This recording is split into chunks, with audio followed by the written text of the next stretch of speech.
Open the book of life. What do you see as you flip through its pages, soaking it all up?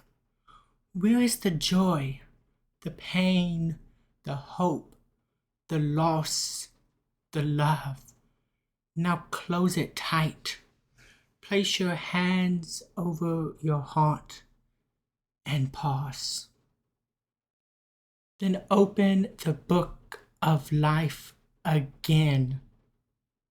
Pause once more. Remember, beloved, be vulnerable and begin again in love. Wherever you are, beloved, take a deep breath. So much has changed, and so much pain has taken place. Breathe. Like so many, maybe like you, I'm healing. I'm healing from mental and physical trauma. I'm healing from religious trauma, from loss and years of pandemic uncertainty that are still ongoing. The point is, I'm healing, and we're all healing from something.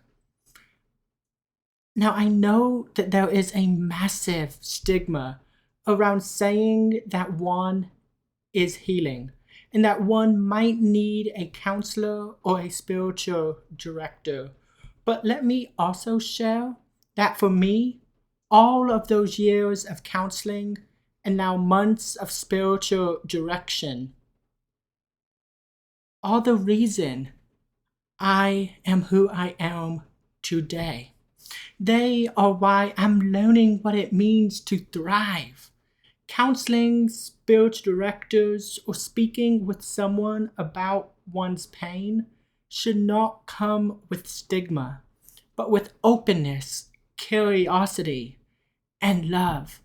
They should be a powerful tool for liberation, but far too often they are not.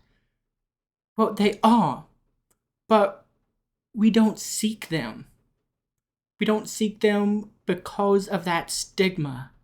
We don't seek it because talking to someone has become so stigmatized that if we are to say we are weak, if we are to say that we need to speak to someone, if we are to say that we need medication to simply get by, that we don't know who we are, and that we need someone to help us explore and understand that we've been through so much, that our spirit is breaking, that we don't know if we can crawl out of bed one more day. We're seen as someone who just needs to pull it together, needs to get their life in check, needs to do all of these things that sure we want to, but it's hard sometimes. And because it's hard sometimes, we need to be able to talk to people. We need to be able to open our hearts to all the love and the pain, the uncertainty, the loss, the grief, the trauma. Bear it, put it all on the line for somebody to help us pick back up the pieces. That's what counseling and spiritual direction, that's what is so beautiful about being able to share with a counselor or a spiritual director is all about. That's what showing up and speaking with a friend about your pain, your uncertainty is all about. Realizing that it takes all of us to heal all of us. And that in doing so, we have to be able we have to be willing to forgive, to apologize, when we've hurt others, and to forgive those when they have hurt us. And that's hard work, beloveds. I did this years ago when I was being bullied and harassed and ridiculed, beaten up at the hands of oppressors. Growing up as a queer kid in the South, being mocked because of my height, mocked because of a speech impediment, mocked for you name it. At some point, I had to let go.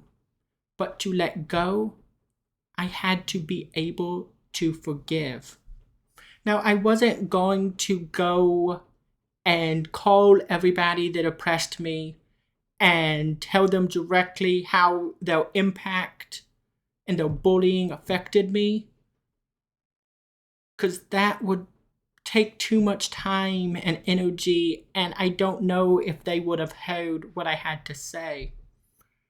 But what I did do was write an open letter to all those that oppressed me as a queer teen in the South. And I wrote this letter about 4.5 years ago now, when I was in my early 20s.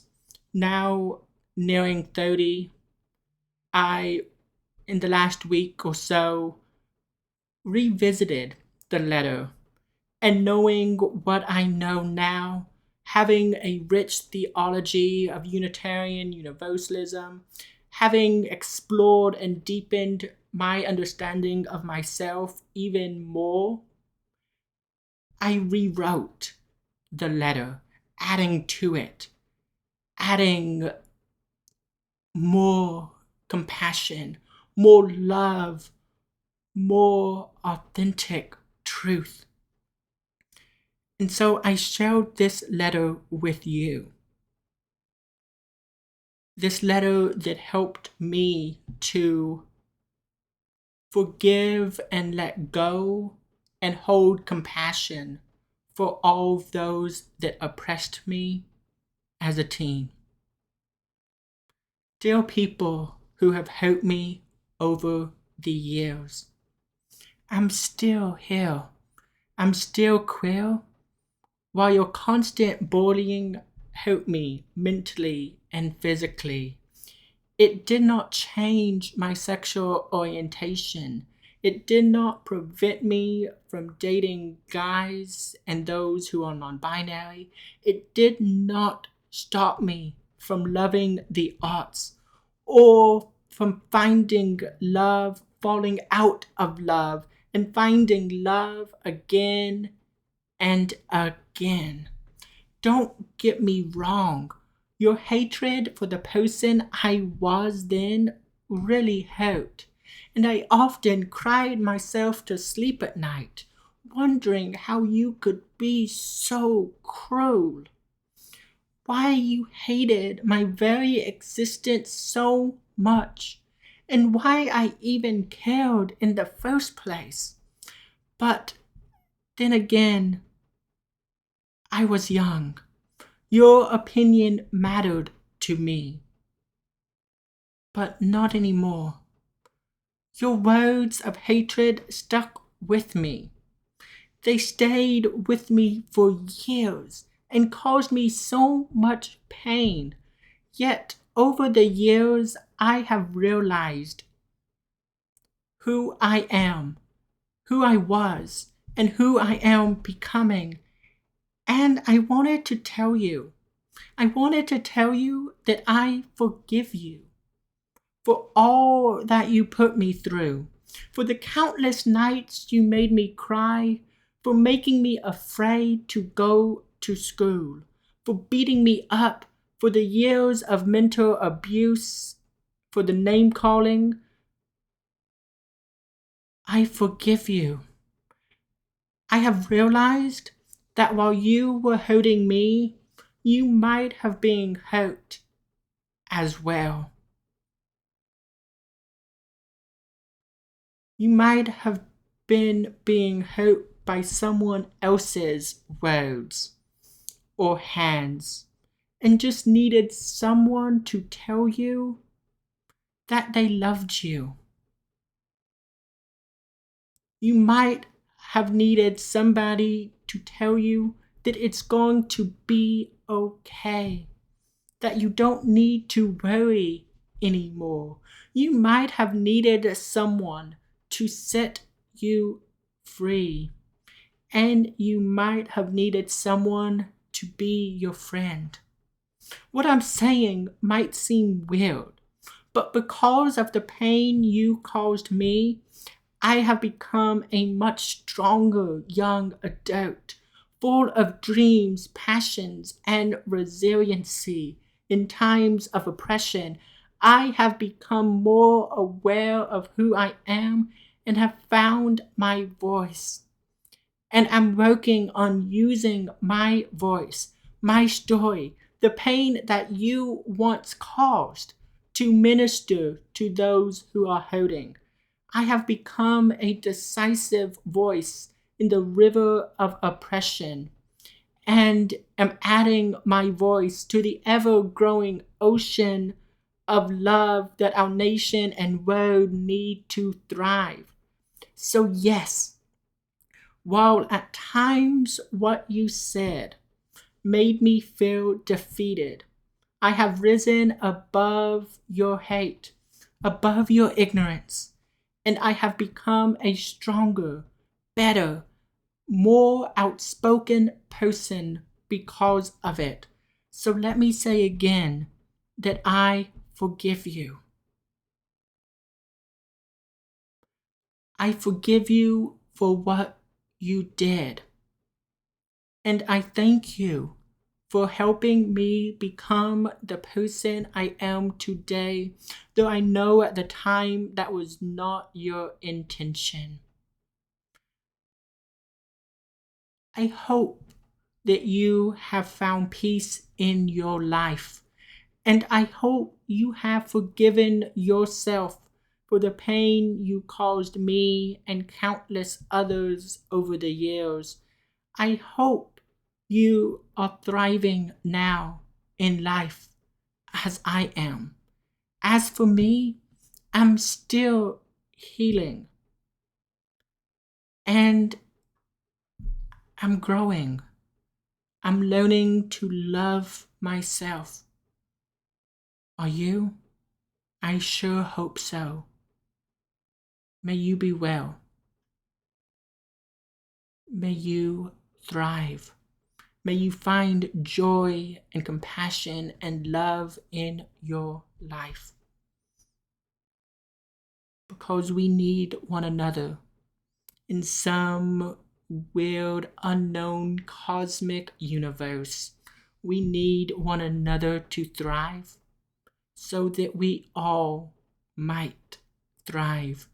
For my surviving, my thriving is interconnected, interwoven into a tapestry that needs you in it. So I hope you are well. I hope you found peace. I hope you have found love and joy and happiness. I know I have.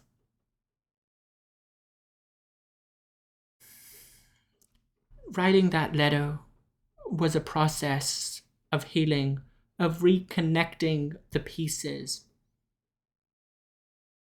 Where have you been hurt in your life, beloved? Would writing a letter help you as well? If so, I invite you to do so. You don't have to share it with anyone. It can just be for you, but it might just be the peace you need to let go, to forgive those who have oppressed you, to live your life openly, honestly, and authentically, to thrive in the world. So, beloved, remember, we're all in this together. My worth, my dignity is tied up with your worth and dignity.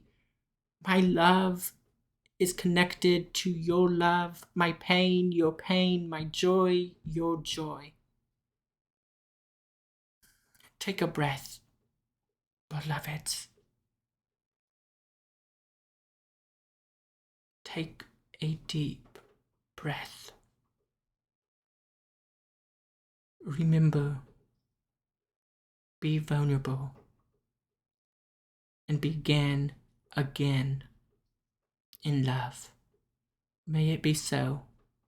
Ashe, and blessed be.